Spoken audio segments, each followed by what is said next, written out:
Mungkin banyak dari teman-teman semua yang telah mendengar kisah tentang Zulkarnain yang membuat sebuah tembok besi. Dan menurut para ahli sejarah, tembok ini kira-kira dibangun pada tahun 300-an sebelum Masehi. Tapi di video kali ini kita tidak akan membahas tentang bagaimana caranya tembok itu dibuat. Di sini kita akan membahas tembok tersebut ketika pada tahun 800-an Masehi ada seorang khalifah yang bermimpi tentang tembok ini. Artinya, di sini kita akan membahas 1200 tahun setelah tembok ini dibangun, atau 200 tahun setelah Al-Quran menceritakannya tentang kisah Zulkarnain.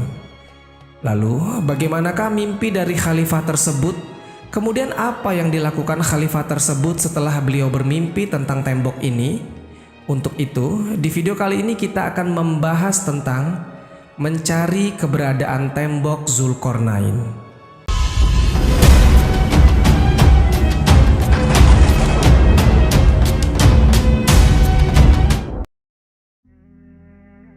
Assalamualaikum warahmatullahi wabarakatuh, Sobat Jazirah Ilmu yang dimuliakan Allah.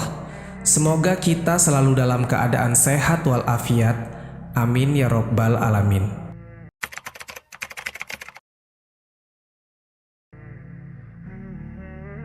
Sebelum kita masuk ke dalam inti pembahasan mengenai mimpi sang khalifah tentang tembok Zulkarnain, berikut ini sejarah singkat tentang alasan kenapa tembok Zulkarnain ini dibangun.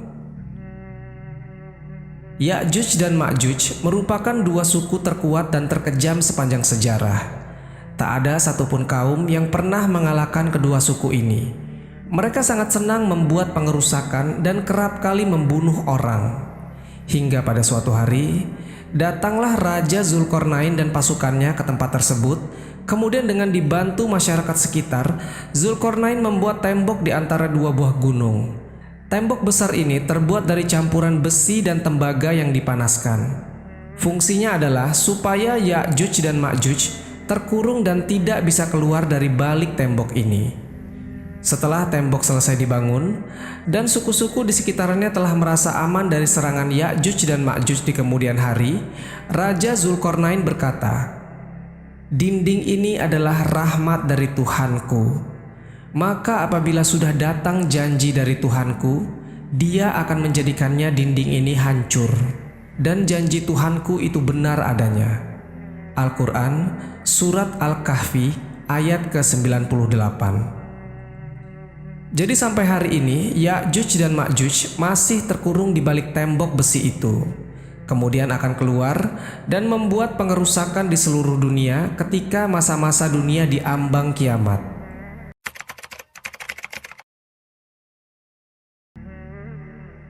Pada suatu waktu, Nabi SAW bangun dari tidurnya sambil bersabda, "La ilaha illallah, celakalah orang-orang Arab karena suatu bencana akan terjadi, yaitu hari ini dinding Ya'juj dan Ma'juj telah terbuka sebesar ini." Dan Abu Sufyan, perawi hadis ini, membuat lingkaran dari jari telunjuk dan ibu jari. Sahih Muslim nomor 5128. Artinya, sejak 1200 tahun tembok itu dibangun, telah ada lubang di sana. Karena setiap harinya, di dalam tembok sana Ya'juj dan Ma'juj selalu berusaha melubangi tembok penghalang itu hingga mereka hampir melihat cahaya matahari. Kemudian, salah seorang dari mereka berkata, "Pulanglah, besok kita lanjutkan lagi melubangi tembok ini." Keesokan harinya, mereka kembali ke tembok itu dengan maksud untuk melanjutkan melubanginya. Namun, Allah Subhanahu wa Ta'ala tutup lagi lubang di dinding itu yang padahal kemarin telah berlubang. Ini akan terjadi setiap hari terus-menerus sampai dunia telah berada di masa-masa kiamat. Salah seorang di antara mereka berkata, "Pulanglah, insya Allah besok kita akan lanjutkan lagi melubangi tembok ini." Maka ketika mereka mengucapkan insya Allah, keesokan harinya tembok itu tetap berlubang dan tidak kembali seperti semula seperti hari-hari kemarin. Kemudian mereka lanjutkan melubangi hingga berhasil keluar dari dalam tembok besi itu dan membuat kerusakan luar biasa di seluruh dunia.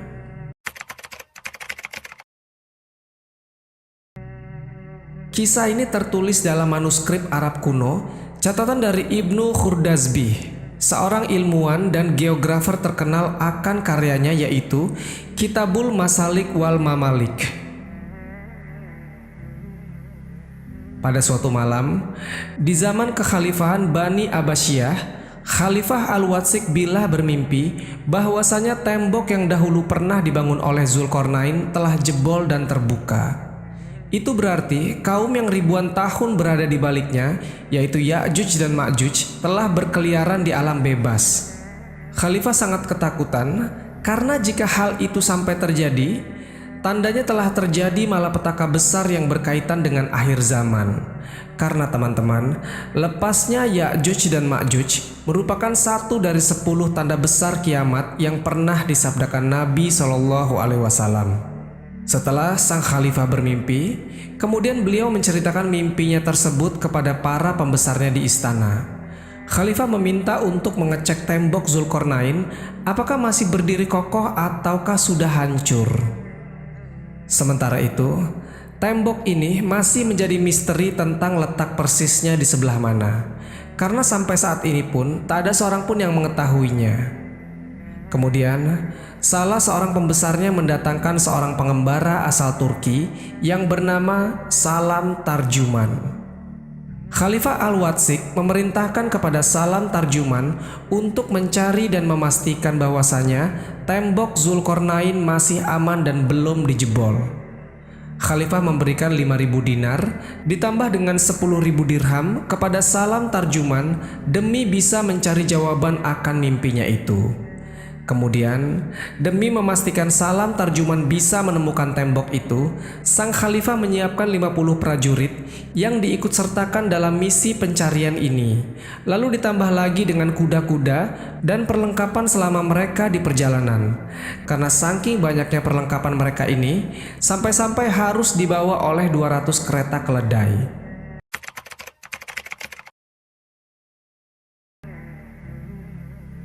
Sobat Jazirah Ilmu yang dimuliakan Allah, maka berangkatlah Salam Tarjuman bersama rombongan dari Samaro, yang merupakan sebuah kota kecil yang terletak di sebelah timur Sungai Tigris di Provinsi Salah ad-Din, Irak.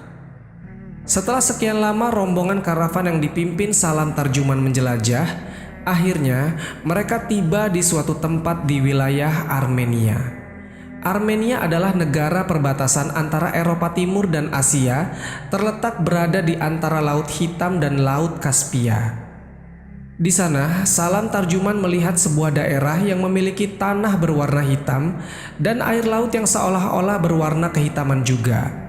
Lokasi ini adalah daerah sekitaran Laut Hitam.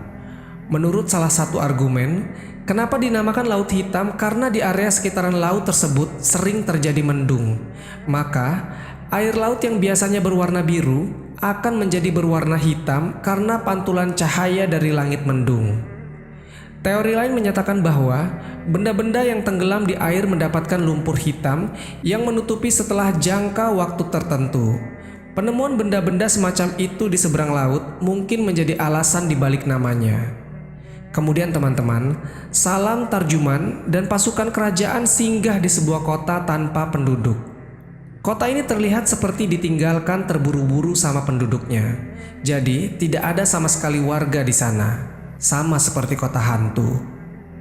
Kemudian rombongan Salam Tarjuman pun mencari-cari masyarakat di sekitaran kota hantu ini. Lalu mereka menemui 1-2 perkampungan yang ada penduduknya. Kemudian Salam pun mulai bertanya kepada penduduk itu, tapi anehnya para penduduknya ini memiliki bahasa yang tidak dikenal alias sangat asing didengar, sehingga mereka tidak bisa berkomunikasi dengan rombongan Salam Tarjuman. Dan kemungkinan orang-orang itu adalah orang-orang Georgia yang bahasanya terisolir selama 5.000 tahun. Hingga apabila dia telah sampai ke tempat terbenamnya matahari, dia melihat matahari terbenam di dalam laut yang berlumpur hitam. Dan dia mendapati di situ segolongan umat. Kami berkata, "Hai Zulkarnain, kamu boleh menyiksa atau boleh berbuat kebaikan terhadap mereka." Al-Quran Surat Al-Kahfi ayat ke-86. Teman-temanku seiman, Kemudian karena Salam Tarjuman sulit berkomunikasi dengan penduduk di sana, mereka pun menggunakan seperti bahasa isyarat untuk bertanya kepada masyarakat di sekitar apakah mereka mengetahui tentang dinding besi Zulkarnain. Hingga ketika dia sampai di antara dua gunung, didapatinya di belakang kedua gunung itu suatu kaum yang hampir tidak memahami pembicaraan. Al-Quran, Surat Al-Kahfi ayat ke-93. Akhirnya, para penduduk di sana membawa Salam dan rombongan pergi ke suatu tempat. Warga sekitar menunjukkan bahwasanya di situ memang ada sebuah gerbang atau sebuah dinding yang terbuat dari besi tembaga. Daerah ini kalau di peta dunia disebut dengan Ngarai Darial. Ini lokasinya berada di dekat Sungai Terek, Georgia. Ngarai sendiri diartikan sebagai sebuah lembah yang punya sisi-sisi dinding pegunungan yang terjal. Untuk menuju ke lorong lembah tersebut, hanya ada satu jalan yang mengarah ke sana. Lorong ini dibuat oleh tentara Georgia dan dipugar kembali oleh Rusia pada tahun 1850-an. Sejak dahulu, lorong Darial dikenal untuk tujuan menjelajah. Lorong ini juga dikenal dengan sebutan Gerbang Alan atau Gerbang Kaukasia. Ada juga yang menyebutnya dengan Gerbang Iberia. Menurut sejarawan Muslim Abul Kalam Azad, ada sebuah timbunan besar berupa tembok yang dibuat dari besi bercampur tembaga di Bukit Kaukas atau Pegunungan Kaukasus. Bendungan berupa dinding ini ada di kawasan yang cukup sempit di antara dua bukit Darial. Keadaan bukit itu curam dan membentang memanjang dari Laut Hitam hingga Laut Kazwain. Dinding yang menghubungkan dua bukit tersebut juga menghubungkan antara dua laut. Panjangnya 1.200 km. Bukit Darial secara umum masih tidak terusik oleh tangan manusia. Abul Kalam menyebutkan kondisinya masih teguh seperti mempunyai bentuk berlapis-lapis. Nah, di area tersebut ada suatu timbunan tinggi yang terbuat dari besi yang dicampur dengan tembaga. Dan para penduduk yang tidak dikenali bahasanya tadi percaya bahwasanya timbunan besi tersebut untuk menyumbat sebuah lubang besar yang ada di sana. Masyarakat sekitar pun takut untuk mengusiknya karena mereka telah mendengar hikayat dari turun-temurun tentang keberadaan kaum perusak yaitu Ya'juj dan Ma'juj.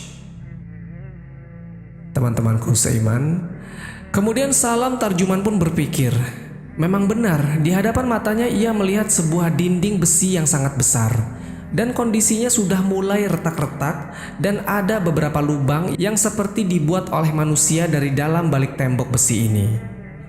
Salam Tarjuman pun kemudian berpikir, jangan-jangan inilah tembok besi yang dibuat oleh Zulkarnain pada masa lalu. Maka Salam pun bertanya kepada warga sekitar, apakah ada yang pernah melihat sesuatu yang ada di balik tembok atau gunung itu? Orang-orang kampung ini berkata, iya, kami sering melihat. Kadang-kadang kami melihat di puncak gunung ada orang-orang berlarian. Orang-orang yang dimaksud ukuran tubuhnya sangat kecil dan barbar. Dan suatu waktu teman-teman, masyarakat di kampung situ suka menggedor-gedor tembok besi tersebut. Dan terdengar suara manusia meraung keras dari balik tembok besi itu. Kemudian, mendengar perkataan masyarakat sekitar, ya mungkin mereka menggunakan bahasa isyarat ketika itu. Salam Tarjuman menyimpulkan mungkin inilah Ya'juj dan Ma'juj. Setelah itu, Salam Tarjuman mencongkel sebahagian dinding besi tersebut, kemudian dibawa pulang ke istana untuk menunjukkannya kepada Khalifah Al-Watsik.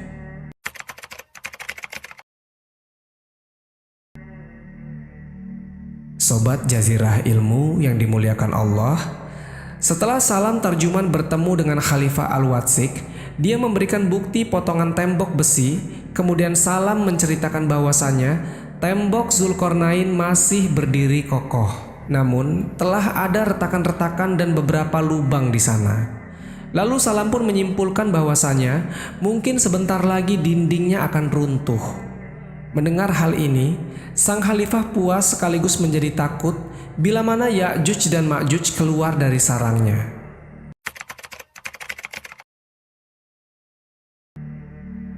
Teman-temanku seiman, 60 tahun kemudian, Khalifah ke-18 Abbasiyah yang bernama Al-Muqtadir tak sengaja menemukan tembok Zulkarnain di tempat yang sama. Karena ketika itu teman-teman, Khalifah Al-Muqtadir mengutus pembesarnya yang bernama Ahmad bin Fadlan, atau yang biasa disebut dengan Ibnu Fadlan. Nah, Ibnu Fadlan ini diutus ke sana untuk mengirimkan bantuan kepada masyarakat Bulgaria Volga yang ada di wilayah yang sama ketika Salam Tarjuman bertemu dengan tembok Zulkarnain. Bulgaria Volga merupakan kota kuno Muslim ketika itu. Di sini menjadi catatan penting juga teman-teman, bahwasanya Ibnu Fadlan juga bertemu dengan Ya'juj dan Ma'juj di sana. Namun anehnya, Ibnu Fadlan melihat mereka berukuran besar setinggi dengan pohon kurma. Artinya mereka adalah suku raksasa. Dan masyarakat sekitar menyebut mereka dengan Ya'juj dan Ma'juj. Tidak tahu mana yang benar antara Salam Tarjuman dan Ibnu Fadlan mengenai gambaran fisik dari Ya'juj dan Ma'juj. Namun dalam hadis Rasulullah SAW bersabda, "Sesungguhnya kalian berkata tak ada musuh. Sementara kalian juga senantiasa memerangi musuh hingga datang Ya'juj dan Ma'juj yang bermuka lebar, bermata sipit dan berambut pirang. Mereka juga kemudian datang dari setiap arah. Wajah-wajahnya serupa tameng-tameng yang telah dilapisi kulit." Hadis riwayat Ahmad. Sebenarnya teman-teman, sampai saat ini pun tembok ini masih menjadi misteri tentang lokasi persisnya berada di mana. Bahkan ada yang bilang tembok Zulkarnain adalah tembok besar yang ada di Cina. Dan mungkin kita bisa bahas itu di lain kesempatan. Wallahu a'lam bishawab. Jadi itulah kisah tentang mencari keberadaan tembok Zulkarnain. Semoga kisah ini bermanfaat. Lebih dan kurangnya mohon dimaafkan. Yang benar datangnya dari Allah Subhanahu wa Ta'ala. Khilaf atau keliru itu datangnya dari saya pribadi sebagai manusia biasa. Sampai ketemu di kisah-kisah seru yang penuh makna selanjutnya. Saya akhiri. Wassalamualaikum warahmatullahi wabarakatuh.